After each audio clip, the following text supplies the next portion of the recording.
because you can bet that the first opportunity I get on a mature buck, now I'm not saying take unethical shots. I think you understand the difference I'm saying there. The first reasonably good shot you have at that animal, take it.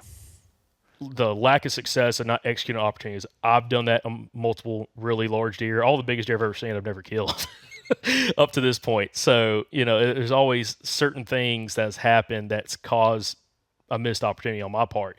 And I think everybody listening and watching this has those same experiences. What is your understanding and take on learning from those experiences to try to keep that one thing from causing you a missed opportunity in the future? Do you have any examples or any thoughts on working through those, as some people may say, failures in order to figure out how to have more success when those opportunities present themselves? Absolutely. I did say that failure is a seasoning that makes success taste so sweet. Failure is the master teacher. I have learned more from failure than anything else. And the secret of failure, now don't get me wrong. If you're out there and you blow an opportunity at a good buck, it's going to hurt. It's supposed to hurt. Needs to hurt. Embrace that pain and then dissect that experience and figure out what could I have done differently that might have led to a different outcome. I'll stay awake. Some of my failures, which are many, and some of them spectacular in nature. I'll lay in bed. Sometimes I've had things happen 10 years ago, and I'll be laying in bed at night thinking about it. What could I have done? And some of the greatest lessons I've learned, I'll give you a quick one. And I don't know if I told this story before on the other podcast. Early in my career, there was a stand, and I'd killed a lot of does and other bucks out of it. It's in a beautiful bottom, and in the bottom there's a drainage. Doesn't have water all the time, but it's deep. It's like 8 feet. And the deer go down in it, and they cross, and when they pop back up, they're at 15 yards, just doesn't get a better chip shot. Well, this particular morning, the biggest deer that I had ever had an opportunity at, and probably a 150-ish class deer, really nice buck. He comes down the ridge, and I'm going to be, when he's on the other side of that drainage, he's 25 yards maybe. And he stayed over there a while, and I could have took multiple shots at him. And that was, with that compound I had then, that was certainly not difficult. Well, I was going to be smart and let him cross and pop. I was going to go for the sure thing.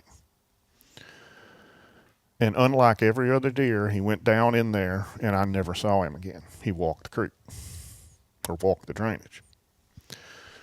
So what lesson did Travis Murray learn from that? When you're hunting mature deer, you take the very first reasonably good shot you have at an animal. And that is a lesson that I have not forgotten, because that one still hurt. That one, just the thought of that memory stings now. Because that was a fine buck. So there's an example of failure. Now, am I glad that happened? Absolutely. Because you can bet that the first opportunity I get on a mature buck, now I'm not saying take unethical shots. I think you understand the difference I'm saying there. The first reasonably good shot you have at that animal, take it. And on a similar tangent,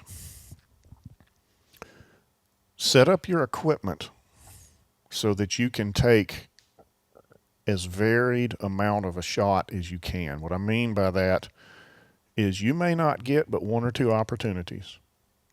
My arrows are, I've been accused of, quote, flinging rebar at them, because my arrows are heavy. And they're probably loafing around at all of 150 to 160 feet per second.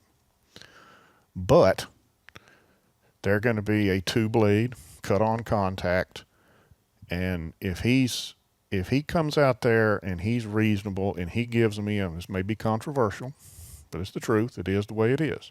If he gives me a quartering forward shot And I don't think he's going to turn. I can take that quartering for. I've killed a lot of big deer with a shot that the experts would tell you wait till he turns more. That's the reason I shoot those heavy arrows, is for forgiveness, because sometimes they just don't give you the great shot. Sometimes you don't get a perfect. Everybody wants that deer right there, angle slightly away. If you have to wait on every perfect shot, you're going to miss a lot of opportunities. Once again, I'm not saying take unethical shots. I'm saying try to set your equipment up in such a manner that your range of possible shots are as good. I've never lost a deer I've shot quartering toward me. I have no fear of that shot. Would I rather him turn and give me a slight quartering away? Absolutely. But I don't have to have that. Yeah, and you brought up Michael Perry a minute ago. He said the exact same thing in Alabama. And man, as soon as you said that, it just brought like a horror story back in my head about a deer. Nothing like that deer, but where his main beams like almost touch each other. He had a rack like that, and he was just by far the biggest deer I had an opportunity at. And I did the same thing. I was trying to wait till he walked in the open, and it didn't work out. So yeah, that was kind of a hard lesson to learn.